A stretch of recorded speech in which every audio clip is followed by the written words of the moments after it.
na po magsalita po.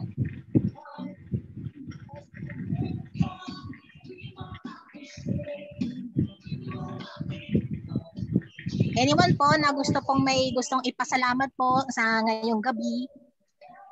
Ako po, nagpapasalamat po kay Lord sa lahat po ng blessings na binigay niya sa amin. Sa atin po, nagpapasalamat din po ako sa guidance, protection, at sa lahat po ng nandito po ngayon sa naka-online po. Maraming salamat po sa lahat. Sa Diyos po ang papuri. Salamat, Sister Elaine. Meron pa po ba?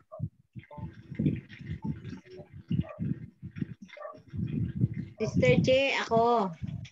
Sige po, Sister Helen. Sige. Unang-una po, magandang gabi sa ating lahat, lalo higit sa ating Panginoon. Patuloy ko pong pinupuri, pinasasalamatan ang Panginoong Diyos sa kanyang walang hanggang kabutihan. Pag-iingat niya po sa bawat isa sa amin. Salamat sa Panginoon. Sa kalakasan na sinusustain niya, salamat din po. Ganun din sa kagalingan ng karamdaman tulad ng ubo, sipon, minsan po pananakit ng katawan. Salamat sa pinagkakaloob ni Lord na pinapagaling niya ako. Ganun din, nagpapasalamat ako sa mga biyaya na patuloy ipinoprovide ng Panginoon. Ito'y pagsubok man o patagumpayan man sa mga pagsubok. Salamat po sa Panginoon. Sa Diyos po ang kapurihan dahil kalooban niya po ang lahat na mangyari. Siya lang po ang nakakaalam.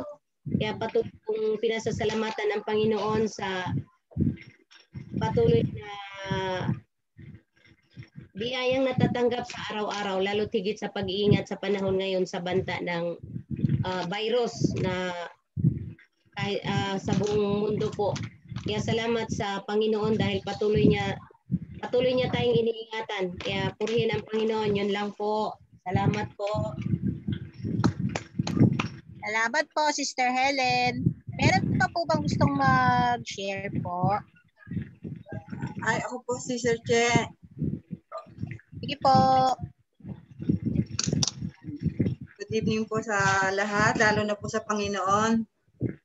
At, isang kagalakan po na muli makita-kita tayo sa ganitong gawain sa Panginoon.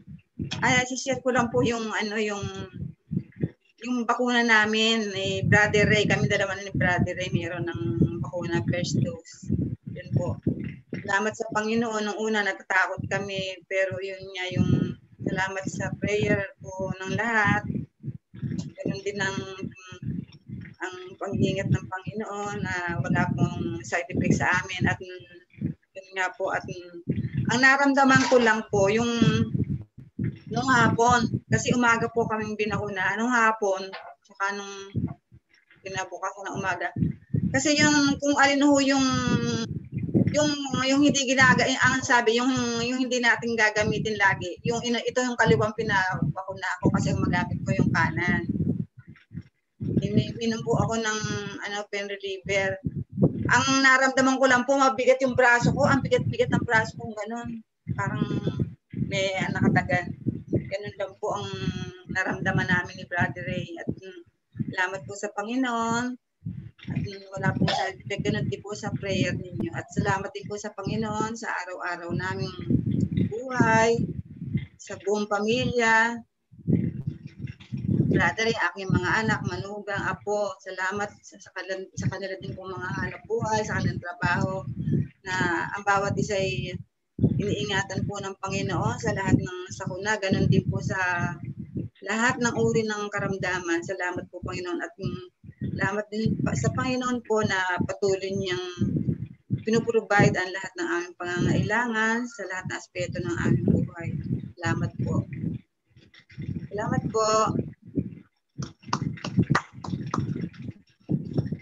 Amen. Maraming po salamat po, Sister Adelina. Meron pa po bang gustong mag-share? Ako. Nagpupuri at nagpapasalamat ako sa Panginoon Diyos sa kagalingan na pinagkaloob ni Pastor at salamat din po sa pribileyo na nag-grant na po ang pag-alis niya. Alis po siya sa Ano linggo. pa po? Asa? Alis po siya sa linggo. Pinagpipilian namin yung Saturday o Sunday. Pero kalooban ng Panginoon Diyos, Sunday ang nakuha namin. Bali, kaya salamat sa Panginoon Diyos at dalangin ko. Pag-pray natin na maging maayos ang biyahe ni Pastor. Ang kanyang kalusugan na makarating po siya dito sa US ng maayos din. Kaya salamat sa Panginoon Diyos sa patuloy na pagkilos siya sa buhay ni Pastor. At pag-iingat siya sa aming lahat, sa aking mga anak, sa apo at sa mga manugang. Kaya sa atin lahat, salamat sa protection na binibigay niya sa atin. At yung isi-share ko lang yung kumari ko na dapat sila yung schedule sila ngayon ng bakuna natuloy yung sa asawa yan. Sa kanya hindi siya natuloy kasi nga may allergy siya may pantal. Kaya hindi siya nabakunahan. Kaya sabi ng doktor, patingin muna siya sa doktor bago siya bakunahan. Kaya ipag-pray din natin siya, isalin natin siya sa panalangin. Si Sister Nida de la Cruz. Yun lang.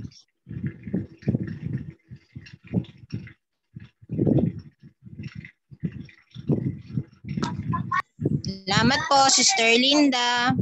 Anyone po, may gusto pa po bang mag-share? Kung wala na po, bali ako na lang din po. Meron ba? Sige, ikaw muna po. Sige, ikaw na muna. Sige, ikaw na. Sige, ikaw na. Sige po, ako po muna. Sige po. Ngayon po, bali na po yung nagpupuri, nagpapasalamat sa araw na ito kasi po, ngayon po ay ika-37th wedding anniversary po ng aking mga magulang. Ako po ay nagpupuri, nagpapasalamat kasi nga ay tumagal po sila ng ganon sa kabila ng marami pong pagsubok na dumaan sa kanila bilang mag-asawa po ay patuloy po yung Panginoon na gumagabay po at patuloy na ginagabayan po yung kanilang pagsasama na sa kabila ng may mga pagkukulang yung bawat isa ay patuloy na pinupunan po yun ng Panginoon. At salamat po kasi nga ngayong ay patuloy po silang iniingatan kasi po mag-senior na rin po si Papa tapos si Mama mag-senior na rin po siya na pag-iingat po sa buong family po namin. Yun po yung pinasasalamatan ko sa mga kapatid ko po na lagi po silang iniingatan yung kanilang mga family at sa amin din pong pamilya ni Jessie sa patuloy na pag-iingat niya po sa amin, sa patuloy na pag-provide po. Yun po yung talagang pinasasalamatan ko po sa pag-iingat po sa aming buong pamilya. Yun lamang po. Ikaw naman, Bugang. Talagang magandang gabi po sa ating lahat, lalo po sa ating Panginoon. Ako po ay nagpupulit, nagpapasalamat sa ating Panginoon kasi sa guidance niya po sa akin, sa pag-iingat niya po, sa kalakasan, sa mga blessing. Nagpapasalamat ko din yung pagpa-vlog ko kasi talagang nung share ko lang nung isang gabi, nung Lunes ng gabi kasi nagbiyahe ako ng Batangas yun yung trabaho namin. Habang nag-open ako ng aking mga video, yung subscriber ko na isa, hindi pa siya nagsasubscribe sa akin. Nakita niya lang yung video ko tapos nagtanong siya, gano'n. Hanggang sa sinabi ko na kasi lahat ng mga tips na method sa pag-alaga ng tinuro ko sa kanya as in nagkausap kami sa voice chat. Kaya nasabi ko na lahat sa kanya yung mga tips. Sabi ko sa kanya, bro, sabi niya parang hindi ko malasa. Ganun. Nahirapan daw siya kasi magamit siya yung method na sinabi ko sa kanya. Sabi ko, madali lang yung bro. Sabi ko sa kanya kasi lahat ng plano mo, ibigay mo lang kay Lord. Sabi ko sa kanya gano'n. Nagulat ako sa kanyang reaction dahil nung sinabi ko sa kanya na sabi ko salamat pala sa pag-subscribe mo. Subscribe mo sa subscribe na ating Panginoon na natin sa tapos yun ang pag-uusap natin. Kayo ng dalawa. Sabi ko sa kanya, nag-pray siya. nag-pray siya na dalawa kami. Sabi niya, nagulat ako. Sabi ko, sige, mag-pray tayo. Sabi ko, sabay kami ganun. Magkausap po kami nun, sabi niya. Nag-pray siya na pinagpapasalamat niya at nakilala niya daw ako sa mga tinuro ko sa kanya. Kaya ako'y nabibless sa aking buhay kasi na nakapag-share ako ng kaligtasan sa mga tao. Kaya napakalaking pasasalamat ko sa Panginoon kasi ginagamit niya ako. Sana mas madagdagan ko pa yung kaalaman para mas dumami pa yung maipakalat natin yung mabuting balita. Yun lang po ang aking pinagpapasalamat sa ating Panginoon. Amen. Hallelujah. Salamat po, Gang. Ngayon po ay mag-start na po tayo. Siguro po ay handa na po tayong makinig sa salita po ng Diyos na ibibigay po ng ating butihing Pastor June. Good evening po, Pastor June. Amen. Muli, isa pong mabiyayang gabi.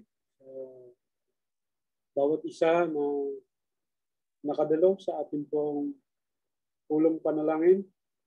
Welcome po sa ating prayer meeting. At purihin ang Panginoon na nabook na po ang aking flight sa Sunday.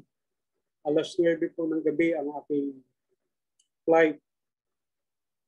At ako po ay magpapaswab dahil requirement po ng airlines sa Friday. Kaya we pray for the good result sa swab. And then, yung maayos po na pagbabiyahe ko. Ask the Lord for His traveling mercy. Ako po ay makarating sa US at makasama yung aking pamilya. At nagpupuri po ako at nagpapasalamat sa Panginoon sa kompletong kagalingan ng aking karamdaman. At ito po ay pangalawang buhay ko na. Kaya ang buhay na ito ay nakalaan na para sa Panginoon. Wala na pong kumbaga sa nakatuon na at nakatune in na sa Panginoon ng lahat. Kaya dalangin ko sa Panginoon na patuloy niya pa akong gamitin sa iba't ibang kaparaanan para siya ay mapaglingkuran ko pa sa mga nalalabi pa itong taob sa aking buhay. So maraming salamat mga kapatid from the bottom of my heart.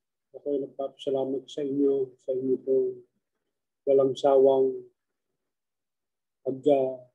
luhog sa akin sa panalangin, lalo na during the time na ako po ay naghihirap dahil po sa karamdaman. At sa lahat po ng mga ginamit ng Panginoon para ito ay tulungan ay taos po sa itong pinasasalamatan. So, kung dala po natin ang ating mga Bible, pag-aaralan po natin ngayong gabi ay paano natin tuklasin, paano natin matutuklasan ang agenda ng Diyos.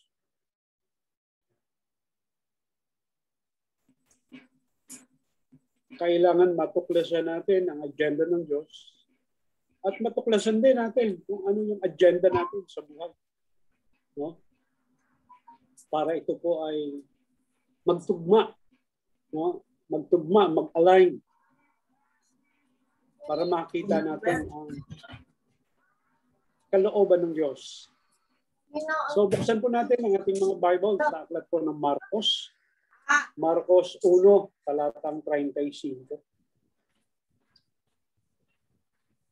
Ebanghelyo po ni San Marcos. Ano yan? 1,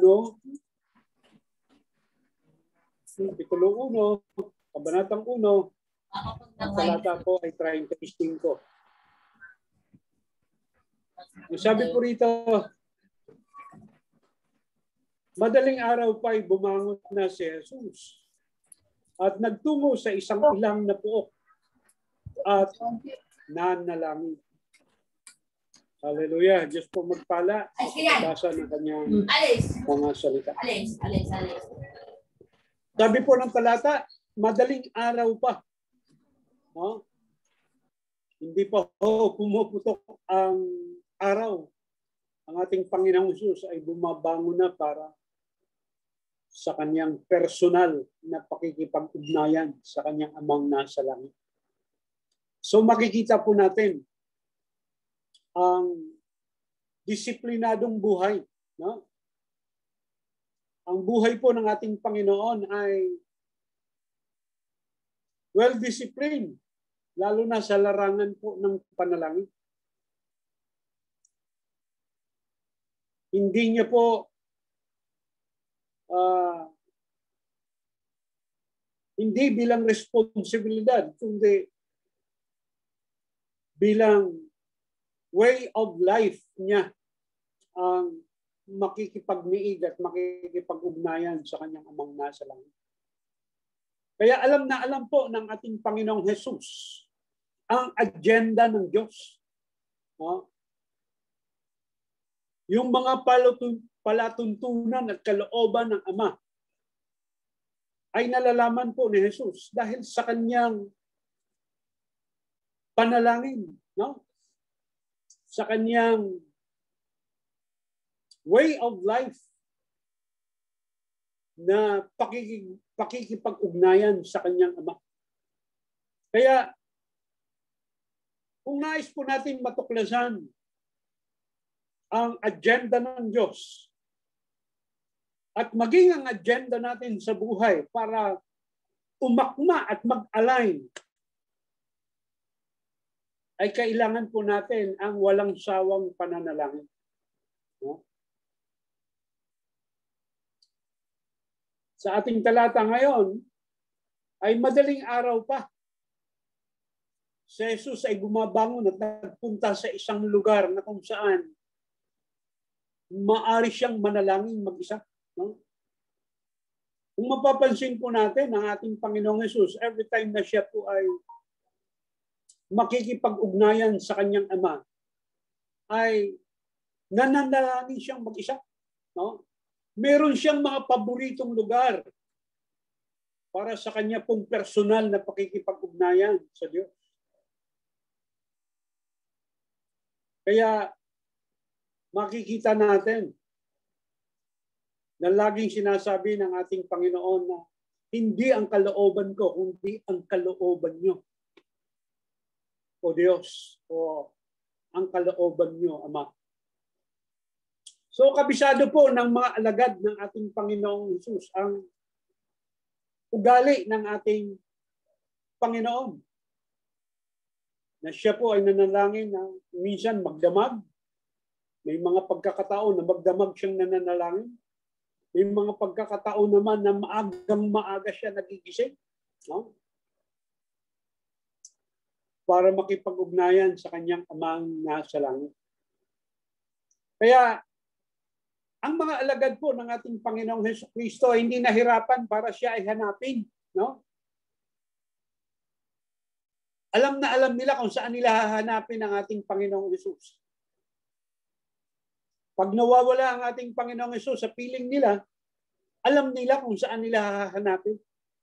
No?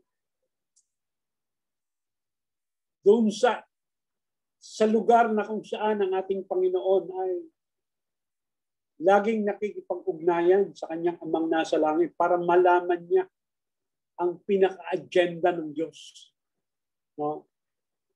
Sa kanyang buhay. So, alam nilang puntahan ang lugar ng panalanginan. No? Hindi na sila naghahanap pa, no? Na kung saan-saan. Alam nilang nandoon si Jesus sa lugar at nananalangin.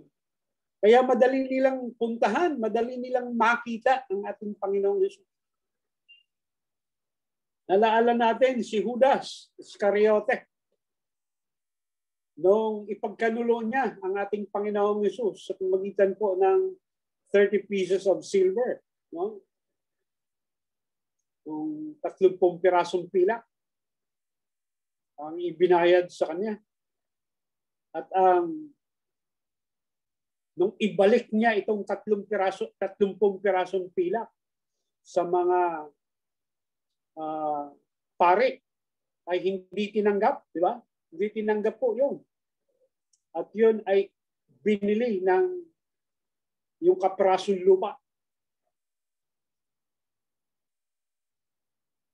Kaya nung si Judas ay ipinagkanulo niya ang ating Panginoong Hesus, alam niya kung saan niya pupuntahan. No? Alam niya kung saan makikita ang ating Panginoong Hesus kasama po yung mga sundalo na humuli sa kanya. Ay alam na alam po nila kung saan puntahan ang ating Panginoong Hesus. Doon sa kanyang mga paboritong lugar, panalanginan. So, kumustahin po natin ang ating mga sarili. Kung ikaw ba ay hinahanap ng isang tao, saan ka ba madalas dapat makita? Yan po yung mga katanungan ngayong gabi. Pag ikaw ba ay nawawala sa isang tahanan, may lugar ka bang na pinupuntahan?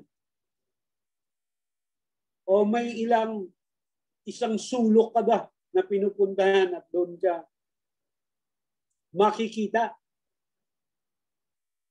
na nakikipag-ugnayan sa Diyos sa pamamagitan ng panalangin? So makikita natin dito ang napakagandang ehemplo sa buhay po ng ating Panginoong Hesus. Sa tuwing siya po ay gagawa ng mahalagang pagpapasya, siya po ay nananalangin. Napaka-importante na sa tuwing tayo ay gagawa po ng mga pagpapasya, kailangan po natin ang pakikipag-ugnayan sa Diyos sa pamamagitan po ng panalangin. Decision making is so hard. No? Pinakamahirap na parte sa buhay po natin. Dahil marami tayong mga desisyon na pumapalpak. Kapag kung minsan ay nakakalimutan natin idulog sa Panginoon ang mga bagay na kung saan tayo ay nagpapasya. Araw-araw po ay gumagawa tayo ng mga pagpapasya. Kaya nawa, huwag tayong makalimot na bago tayo magpasya ay idulog natin sa Panginoon. Lagi ko pong sinasabi ko,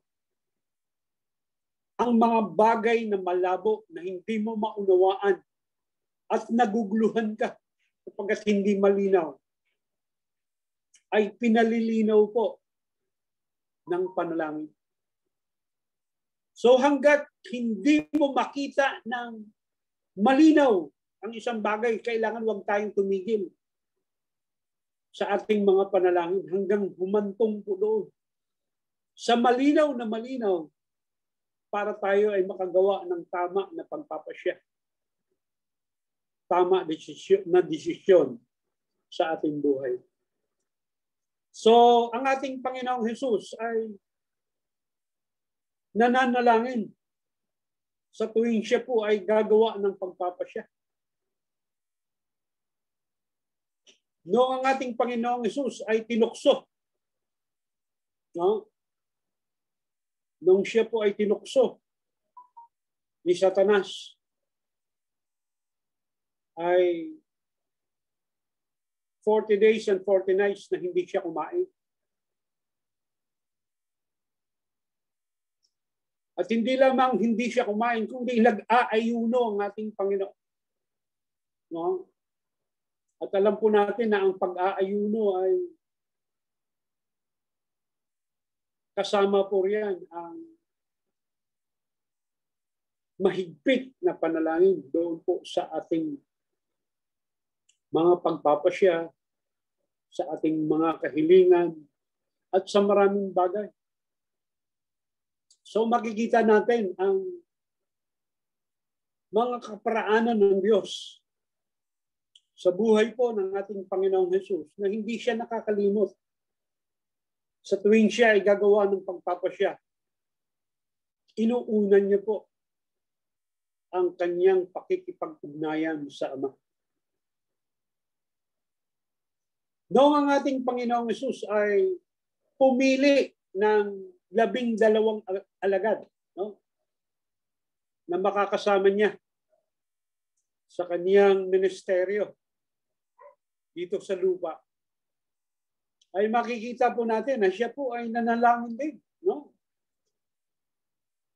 Sa Mateo 4 po, tingnan po natin mga kapatid.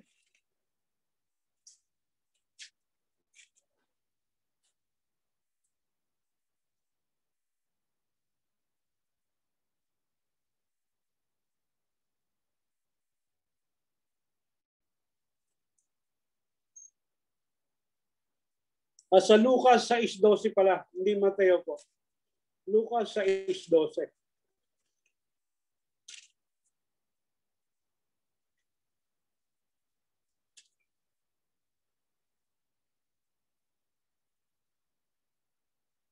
So nang pumili po siya ng 12 alagad.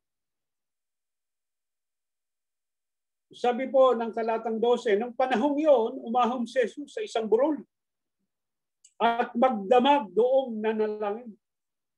Tinawag niya ang kanyang mga alagad at pumili siya ng 12 sa kanila na tinawag niyang mga apostol. At alam po natin yan na ang leader ay si Pedro. So, sa mga pagpapasya ng ating Panginoong Hesus, nung siya po ay nandito pa sa lupa, makikita po natin ang kanyang disiplinadong buhay, lalo na sa larangan po ng panalangin.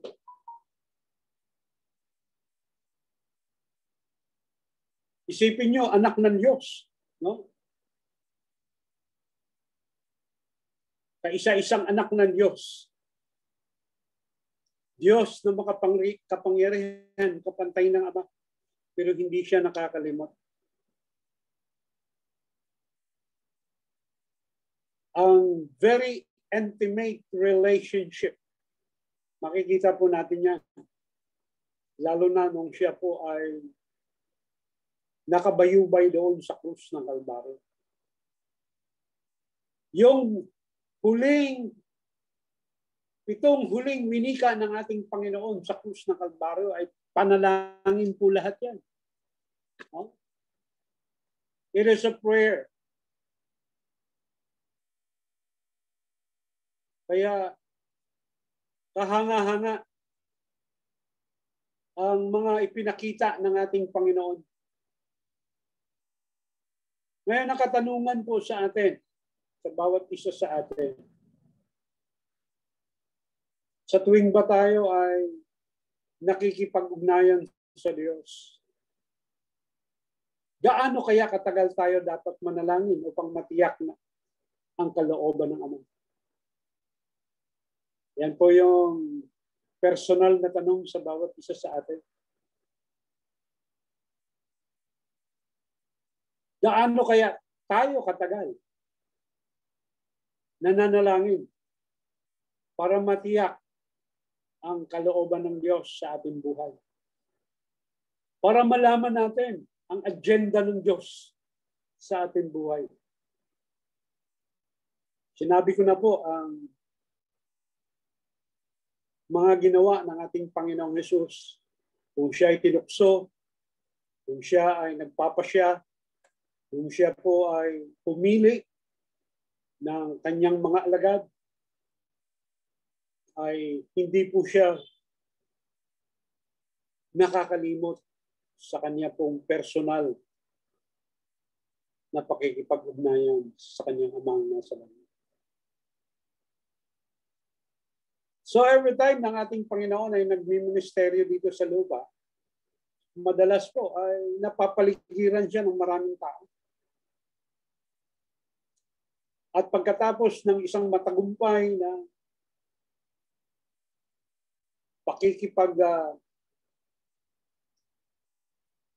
salamuha sa tao, kasama ang kanyang mga alagad,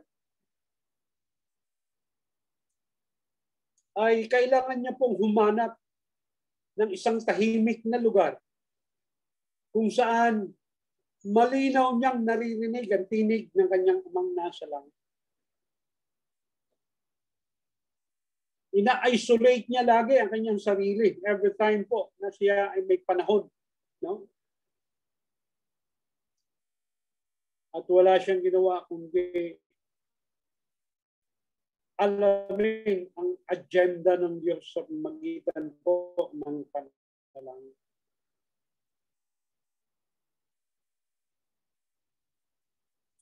Marami ang ng kanyang buhay. Gusto ng kanyang mga alagad na magpunta siya kung saan maraming tao para gumawa ng mga himala. No? At nakikita natin na napakaraming tao ang sumusunod para makita ang mga himala na ginawa ng ating Panginoong Hesus nung siya po ay nandito sa lupa. Pero marami po doon, mga usisero lamang, mga usi lamang. Hindi talaga tunay na sumampalataya, kundi ang hangad lamang nila ay makita ang mga himala na ginawa ng ating Panginoon. Kaya nung siya po ay pumasok sa Jerusalem, no? Nilatag ng mga tao yung kanilang mga damit, mga dala-dala nila, ng mga dahon. Kaya nung pumasok ang ating Panginoon sa Jerusalem, siya po ay naiyak. No? Naiyak ang ating Panginoon, tumulo ang kanyang luha sapagkat marami po doon ay tinatawag siyang hari pero hindi totoo sa kanilang mga puso. Kaya alam niya ang kanyang dadanasin doon po sa Jerusalem. Yung tiisin na mangyayari, ang mga sakripisyo na kanyang gagawin. Kaya doon pa lamang po ay alam niya na ang mangyayari sa kanya. Kaya bago ang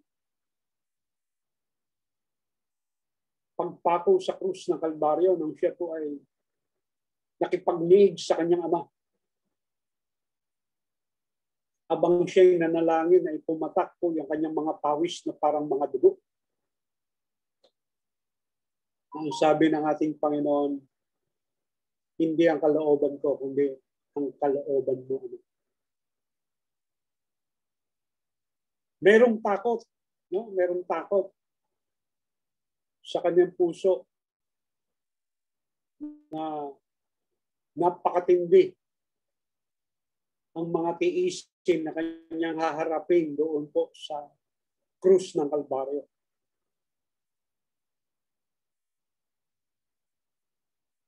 Pero ang nasunod pa rin ay ang kalooban ng Ama sapagkat yun ang propesiya. Yun ang nakatala. Na kung walang pagbububo ng dugo, ay wala pong kaligtasan. Without the shedding of the blood, there is no remission of sin. Kailangan matigis ang dugo ni Kristo para sa kapatawaran po ng kasalanan ng tao. So alam ni Jesus na hindi niya misyon ang manghikayat ng tao. No?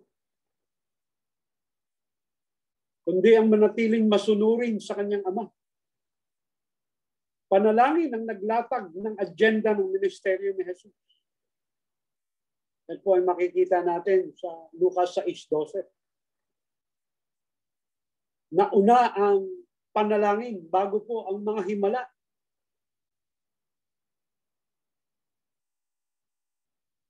Napakalakas ng loob niya dahil sa panalangin sa gitna ng mga mahihirap na sandali.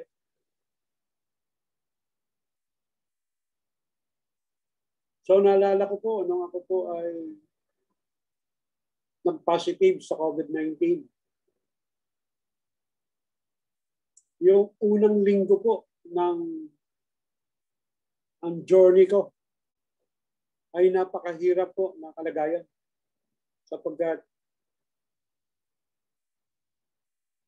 kinakapos na po ako ng hininga at parang mapuputol na yung hininga ko. At nataon naman na naubos po yung oxygen. Oh, may insidente po na ganun. Naubos po yung oxygen. At hindi namin malaman kung saan kami bibili kasi gabi na. At salamat sa Panginoon kay Christian, na ginamit ng Panginoon. Nakakita po at nakabili ng oxygen. At plano na ho namin magmano-mano. Ano na lang, supot. No? Dahil hirap na ako. Akala ko katapusan ko na talaga doon. Pero purihin ng Panginoon, no? Hindi niya pinahintulot. At habang ako po ay naghihirap, wala po akong iniisip kundi, Panginoon, kung oras ko na, ay wala na akong magagawa. Hindi, salamat na makakapiling na kita. At yan po ay bunga ng panalangin. Yung katiyakan ng ating kaligtasan. Yung assurance na tayo po ay ano man ang mangyari sa katawang lupang ito. Sapagkat ito po ay pansamantala lamang, hiram lamang. Wala tayong magagawa. Kaya ako po ay buong puso na nagpapasalamat sa Panginoon na binigyan niya ako ng panibagong buhay. At lagi ko pong kino-quote yung sinasabi ng isang preacher na ang isang tunay na mananampalataya hanggat hindi patapos ang Diyos sa ating buhay ay wala tayong kamatayan. Ito yung aking kino-quote lagi. No? The true Christian, the true believer of Christ is immortal unless God is not done yet in our lives. Kaya hanggang di patapos si Kristo sa buhay mo, ay wala tayong kamatayan. Pero pag tapos na ang Diyos sa buhay natin, tapos na. No? Tapos na rin. Kaya makikita po natin, mga kapatid, na ang panalangin, ang siyang tumutuklas para makita natin ang pinakamalalim na agenda ng Diyos. Para makita natin ang kanyang kalooban. At ang panalangin ang nagpapatatag sa atin, no? Maging sa ating Panginoong Jesus nung siya po ay naglalakad patungo sa krus ng Kalbaryo. Pasan ang mabigat na krus na kung saan doon siya ipapako. No? At nung sa kalagitnaan na ay natutumba ng ating Panginoon dahil mahina na siya. Kaya inutusan si Simon Sirene na pasanin ang krus ni Jesus hanggang doon sa Kalbaryo. Kaya si Simon Sirene ay walang nagawa sapagkat yun ang batas. Pag ikaw ay inutusan ng isang Romano na sundalo na pasanin ang isang bagay, eh, wala kang magagawa. Hindi ang sumunod. No? Kasi batas po yan.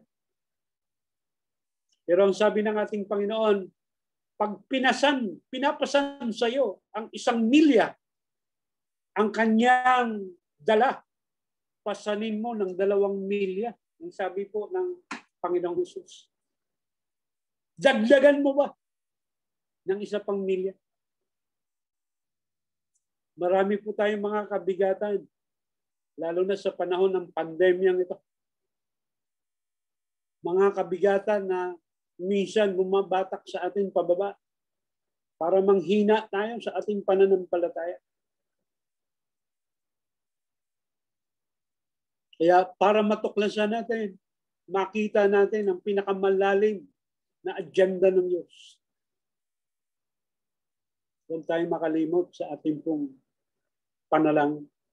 Iba po yung sama-samang panalangin at iba po yung personal na panalangin. Hindi lamang sa panahon na tayo po ay nasadlak sa mga problema. Hindi lamang sa panahon na tayo ay may mga karamdaman. Hindi lamang sa panahon na tayo po ay mabibigat na mga tusanin. Gawin po natin ito na maging way of life ng isang tunay na anak ng Diyos. Na meron siyang lugar na laging kinatagpo ang Diyos sa pamagitan po ng panalangin. Gayahin po natin ang halimbawa ng ating Panginoong Jesucristo. At hayaan po nating ilatag ng pakikipagniig natin sa Diyos sa pamagitan po ng panalangin. Lalo na po ang agenda ng buhay natin ay ilatag natin sa Panginoon. Huwag natin itago kahit isa. Ilatag natin para makita natin kung gaano ka makapangyarihan ng Diyos sa iyo at sa bawat isa sa atin. Nawa, pag-ibayuhin po natin ang ating pong mga personal na panalangin, lalo na ang ating pong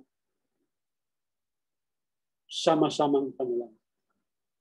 Purihin ang Diyos sa gabing ito, sa Kanya pong sa maiksi po na ating pagbulay-bulay ng Kanyang mga salita. Tuklasin sa pamagitan ng panalangin ang agenda ng Diyos. Amen po. Magandang gabi sa bawat isa.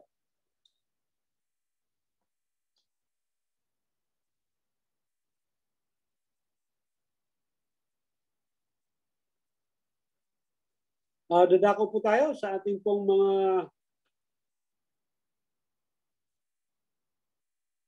prayer concern ngayong gabi. Patuloy po nating ipanalangin na dumating pa yung mga inaasahan po natin ng mga bakuna. Lalo na po yung Sputnik na galing sa Russia ay nakarating na sa Pilipinas. At ang iba po ay nabakunahan na rin ng Sputnik. Kaya nawa madagdagan po yung mga bakuna na yan na makarating dito sa Pilipinas ng maaga. At kung mabakunahan po ang lalo na yung Metro Manila, no? Dahil dito sa Metro Manila ang pinakamataas lang ng mga new cases. Ngayon ay kung hindi ako nagkakamali, kahapon kasi mga 6,000. Ewan ko lang ngayon, hindi ko alam po, hindi ako nakapag ng balita kung bumaba na sa 6,000. At medyo lumuwag-luwag daw ang mga hospitals, lalo na yung mga ICU ay nabawas-bawasan ng mga bagong kaso. Kaya patuloy po nating ipanalangin na kung mabakunahan ang lahat ng mga Pilipino ay mabawasan po yung mga bagong kaso. At ipanalangin din po natin ang bilang pasasalamat sa anibersaryo ng kasal ni Jelly at ni John, yung 37th anniversary nila. Ganun din po yung swab test ko sa Friday. At ang aking flight po sa Sunday, 9 o'clock in the evening. May mga concern pa po tayo, mga kapatid. Yung mag-asawang Nida de la Cruz tsaka Carlos de la Cruz, yung side effect ng bakuna kay Paring Kaloy, kay Maring Nida, hindi pa siya nabakunahan kasi namantal siya eh. Ay pag-pray po natin si Sister Nida de la Cruz.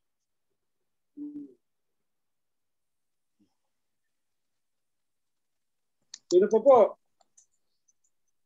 Kami po, Pastor, sana po mag-negative po yung swab ng Team Alpha sa 8 po.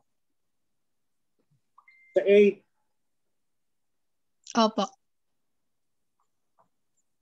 8th of May, ano? Opo. Pag-pray din natin yung pamilya ng kaibigan kong nasa Kuwait na namatay sa COVID, nilibing kaagad na binalot lang sa tela. Hindi man lang nakita ng pamilya. Kaya nalulungkot yung pamilya. I-comfort sila.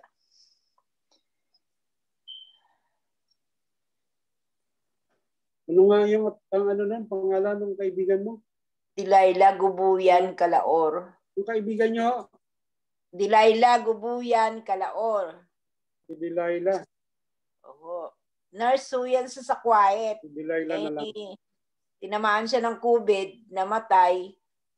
Ay ganun pala doon sa Kuwait. Pag namatay ka, ililibing ka kaagad. Hindi man lang nilagay sa kabaong, binalot lang ng tela, tapos nilibing. Hindi na nakita ng pamilya.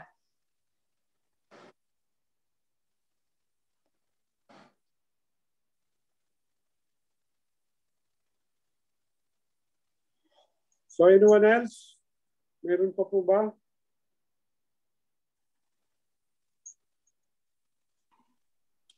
Lubusan na kagalingan sa ubo, Pastor, kasi minsan may ubo-ubo pa rin talaga. Lubusan kompletong po. kagalingan po, ano?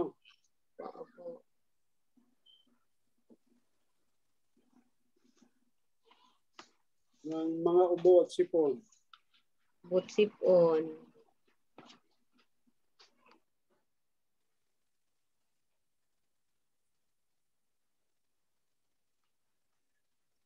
Meron pa?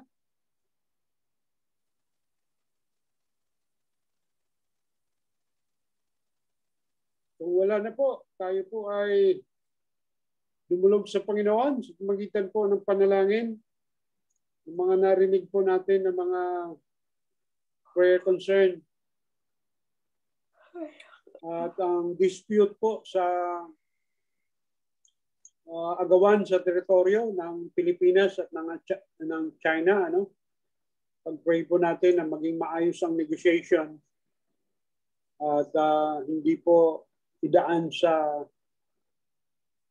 kapangyarihan, hindi sa maayos po na negotiation. Yung dispute, West Philippine Sea. So let's bow our heads, mga kapatid. Tayo po ay manalangin. Sama-sama po tayong manalangin sa mga narinig po natin na mga agenda. Aming Diyos at aming Ama, muli nagpapasalamat kami sa inyo, Panginoon. Nagpapasalamat kami sa gabing ito na kami po ay muling yung binigyan ng pagkakataon na makalapit kami sa trono ng iyong biyaya. Humihingi kami, Panginoon, ng kapatawaran sa lahat ng aming mga kasalanan. Pakalinisin niyo nga po kami at pakabanalin, O Diyos, upang sa aming pagdulog sa inyo sa gabing ito, magkaroon kami ng isang boses, Panginoon. Magkaroon kami ng isang tinig na makararating po sa trono ng iyong biyaya sa magitan po ng panalangin. Lord, na tigit sa lahat, tinataas po namin sa inyo ang kalagayan po ng maraming Pilipino na kung saan, Panginoon, napakabagal ang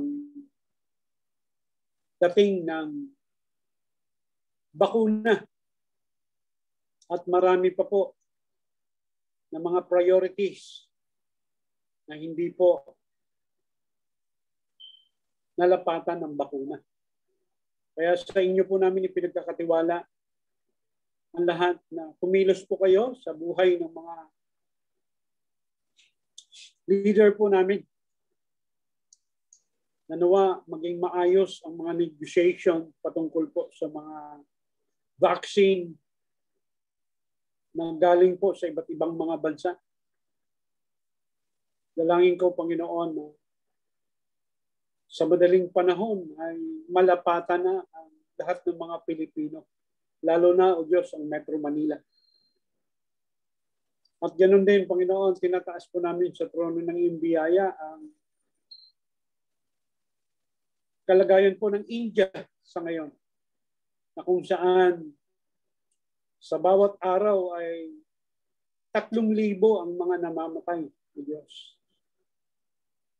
Kahindik-hindik na nakikita po namin na ang mga bagong kaso ay napakataas at napakarami ang mga namamatay at sinusunog na lamang kung saan-saan ang mga bangkay. Lord, tulungan mo ang bansang ito.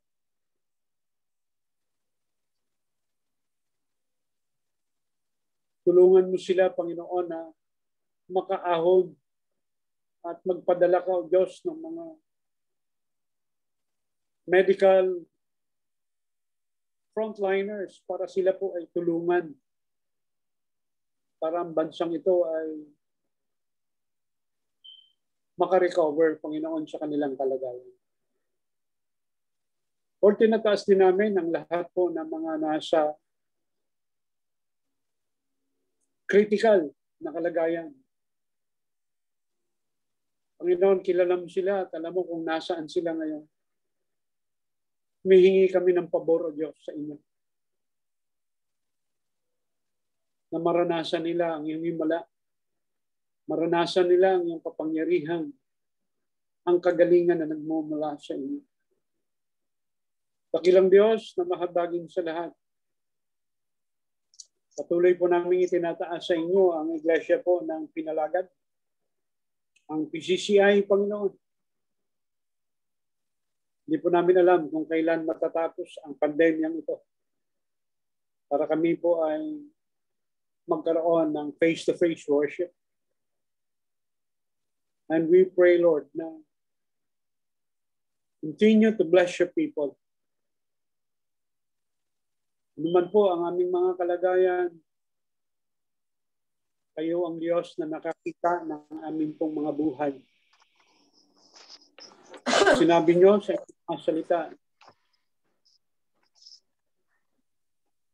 you will supply all our needs according to your riches and glory. Panginoon, nakikita mo ang aming kalagayan, nakikita mo ang sitwasyon ng inyong mga anak. Kaya kami po, Diyos, ay nakatiklop ang aming mga puso sa inyong banal na harapan. Abutin niyo nga po ang bawat isa. At tulungan, Panginoon, sa lahat ng aming mga pangangailangan. Lord, sa gabing ito, magpapasalamat kami sa buhay po ni Jelly at ni John na nagsa-celebrate ng 37th anniversary ng kanilang pong kasal. Salamat po sa kanilang buhay at dalangin ko, Panginoon, na abutin mo sila at nawa makilala kanila bilang kanilang Diyos at tagapagligtas. Tinataas din po namin sa inyo sa gabing ito si kapatid na Nida na hindi po nalapatan ng bakuna dahil po may mga sakit na nakita sa kanyang katawan. We pray po na ma-reschedule siya at ganoon din hinihiling namin na walang maging side effect kay Brother Kaloy. We also pray for Elaine. Sa May 8 po ay sila po ay suswab. And we pray for the good result, Panginoon, sa kanila pong swab test. Pinadalangin po namin ang buong team. And we pray, Lord, na patuloy mo silang palakasin ang kanilang mga lupang katawan. At para pagsapit po ng swab ay magiging maayos po ang resulta nito. Dinadalangin din namin sa gabing ito, Panginoon, sama-sama ang pamilya po ni Delilah. Ang nurse na namatay po doon sa Kuwait. Ang pag-comfort mo, Diyos, sa kanilang buong pamilya sa sinapit po ng kanilang mahal sa buhay. Piling po namin ang banal na Espiritu, ang kanya pong kaaliwan ay madama po ng buong pamilya. Lord, papasalamat din kami at nananalangin sa gabing ito ang kumpletong kagalingan sa mga ubo at sipon ng inyong mga anak, lalo na si Sister Helen. Dalangin ko rin ang mga kapatid namin na meron pong mga problema sa lalamunan. Si Dia, si Jonah. Dalangin ko, Panginoon, na patuloy na ikaw ang Diyos na aabot sa lahat ng mga pangangailangan at kagalingan ng inyong mga anak. O patuloy din namin dalangin ang karagdagan na benepisyo para po sa senior citizen. Hindi po kami nagsasawa na idulog sa trono ng iyong biyaya para mga benepisyong ito ay mapakinabangan ng marami pong mga senior citizen. Palaalan nyo nga po sa